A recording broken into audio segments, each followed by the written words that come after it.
आप देख रहे हैं लाइव इंडिया हर पल। नमस्कार, आप देख रहे हैं लाइव इंडिया हर पल। मैं हूं आपके साथ रेखा मिश्रा। पश्चिम बंगाल चुनाव की सरगर्मी तो तेज है, लेकिन जिस तरीके से मालदा में जो घटना हुई है उस घटना को लेकर के पूरे देश भर में विरोध प्रदर्शन जारी है। और ऐसे में मालदा चुनाव में या फिर पश्चिम बंगाल की अगर हम बात करें तो जो हालात बने हुए हैं वह सवालों के घेरे में है और सुरक्षा को लेकर के भी कई तरह की चीज़ें सामने आ रही है। लेकिन सबसे बड़ी बात है कि यहाँ पर टीएमसी और बीजेपी में मुख्य मुकाबला नजर आ रहा है। कांग्रेस फिलहाल अपने जनाधार को बचाने की पुरजोर कोशिश कर रही है।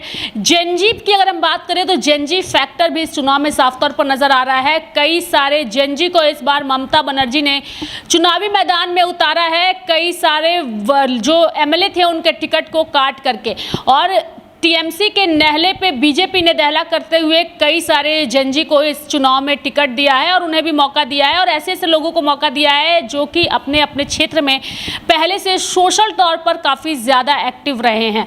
पूजा, अगर हम पश्चिम बंगाल चुनाव की बात करें तो जेनजी फैक्टर इस चुनाव में नज़र आ रहा है। हालांकि मालदा की घटना पे भी हम बात करेंगे, लेकिन इस बार पश्चिम बंगाल में जो जेनजी फैक्टर बीजेपी और टीएमसी की ओर से खेला जा रहा है, इसे आप कैसे देखती हैं?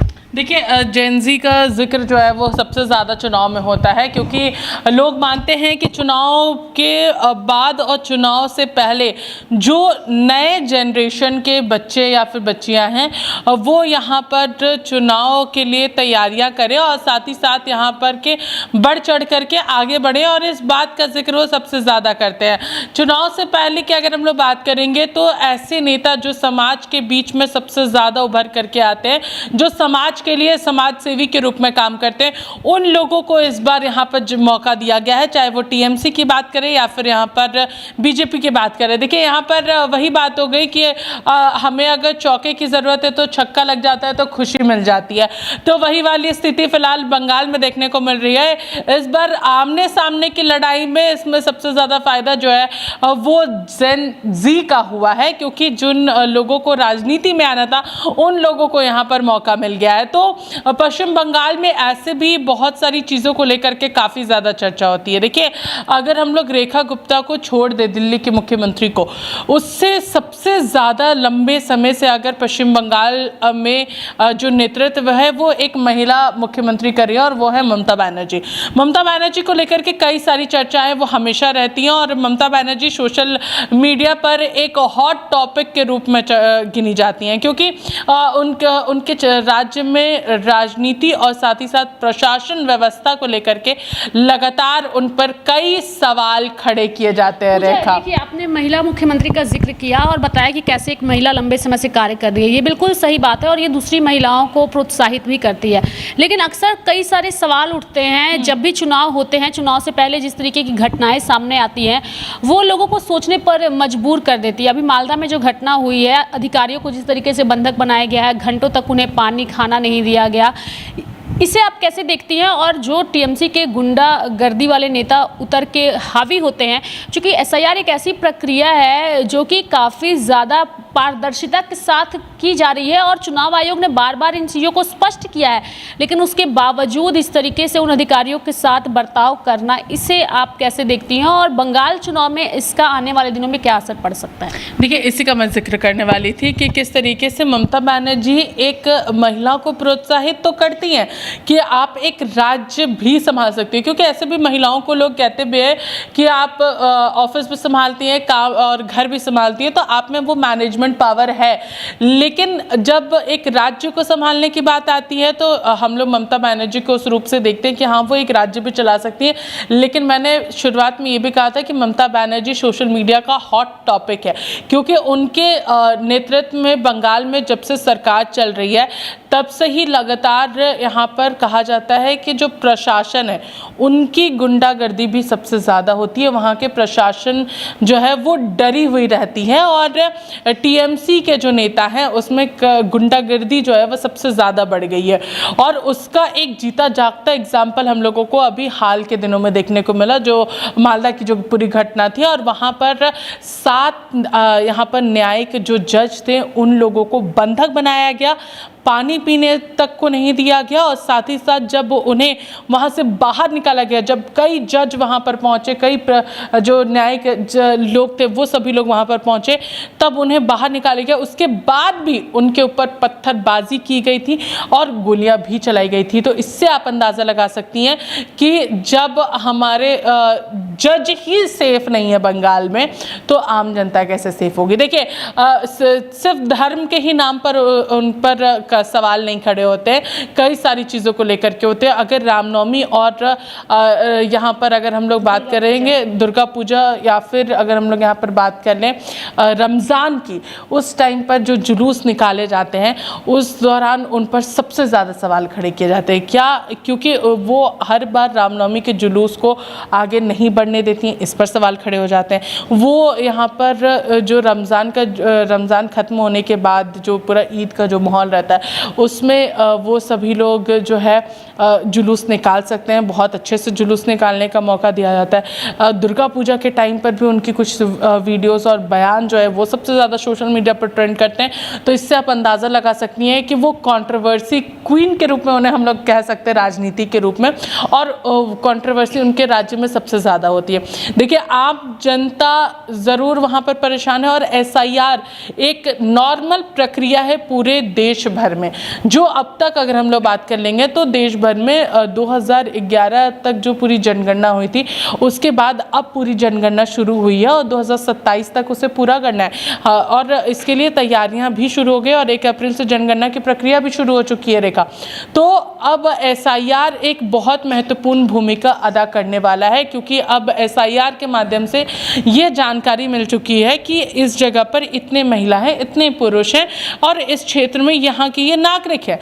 तो इससे ये आसान जनगणना जो है वो काफ़ी आसान हो जाएगी, और वोटर लिस्ट अपडेट करना बहुत ज़्यादा ज़रूरी हो जाता है। क्योंकि जब आप देखते होंगे, जब भारत निर्वाचन आयोग लोकसभा के दौरान मतदाताओं की सूची की लिस्ट जब पढ़ते हैं कि इतने व्यक्ति पूरे यहाँ पर इस जगह पर इतने हैं, इस जगह पर इतने हैं, तो इसमें कई ऐसे रहते हैं जो अब हमारे बीच नहीं हैं, कई ऐसे हैं जो NRI हो चुके हैं, जो बाहर जा कर के रह रहे हैं, उनकी नागरिकता भारत से खत्म हो चुकी है, और कई ऐसे हैं जो दूसरे राज्य में जा कर के शिफ्ट हो गया और वहाँ का उनका वोटर ID है और प्लस वहाँ का वोटर ID है। तो इन सारी चीज़ों में बदलाव होना ज़रूरी है, और उससे क्या होगा कि जब काउंटिंग होगी प्रॉपर कि एक राज्य में इतने लाख लोग रहते हैं या इतने करोड़ लोग रहते हैं, तो उससे ये पता चल जाएगा कि एक राज्य में लोगों की जो पूरी गिनती है वो कितनी है, उससे बहुत आसानी होगी। तो SIR बहुत ज़्यादा इंपॉर्टेंट है, और ये नॉर्मल प्रक्रिया, ये कोई पहली बार नहीं हो रहा है रेखा, इससे पहले भी हुआ है और कांग्रेस के शासन में भी हुआ है।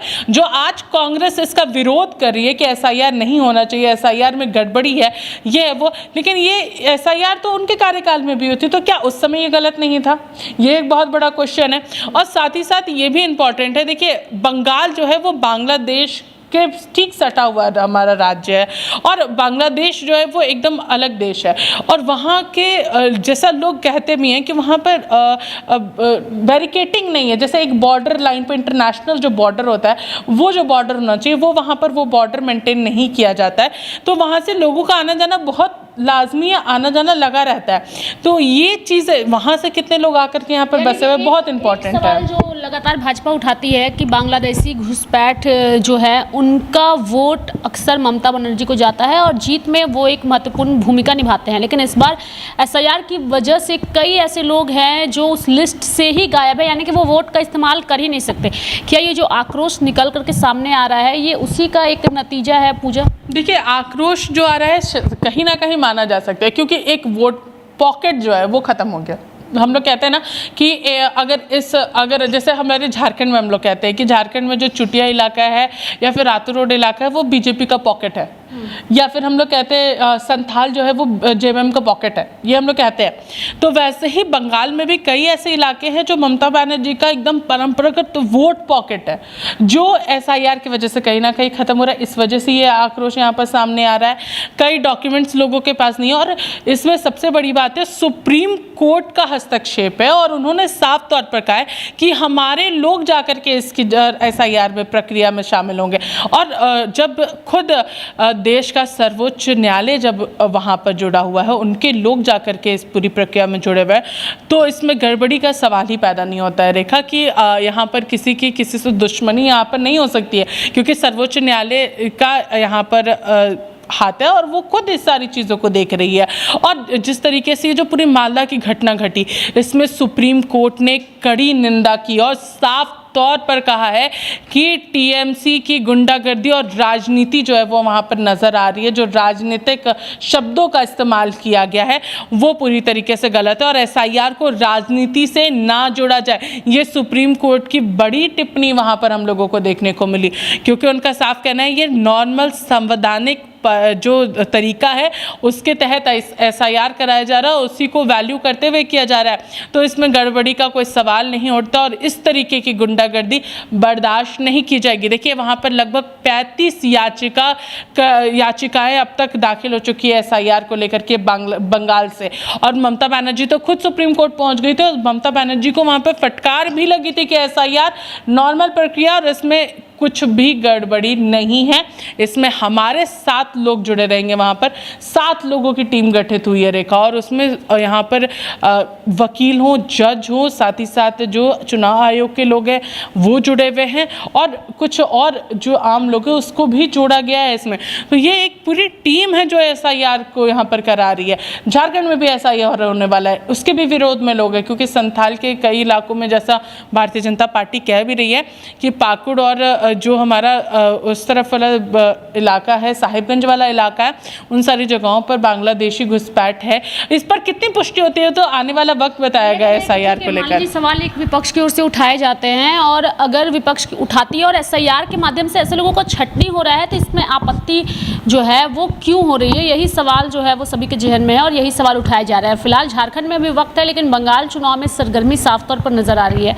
धन्यवाद पूजा हमारे साथ इस चर्चा में भाग लेने के लिए। लेकिन बंगाल की अगर हम बात करें तो बंगाल चुनाव बेहद दिलचस्प हो चुका है। टीएमसी बीजेपी मुख्य मुकाबले में नजर आ रही है और जिस तरीके से वहां पर एक दूसरे से आए दिन झड़प और झगड़े की खबरें सामने आ रही है वह काफ़ी ज़्यादा बंगाल चुनाव को दिलचस्प बनाए हुए है। मेरे साथ फिलहाल अभी के लिए इस खास कार्यक्रम में इतना ही। आप देखते रहिए लाइव इंडिया हर पल। नमस्कार।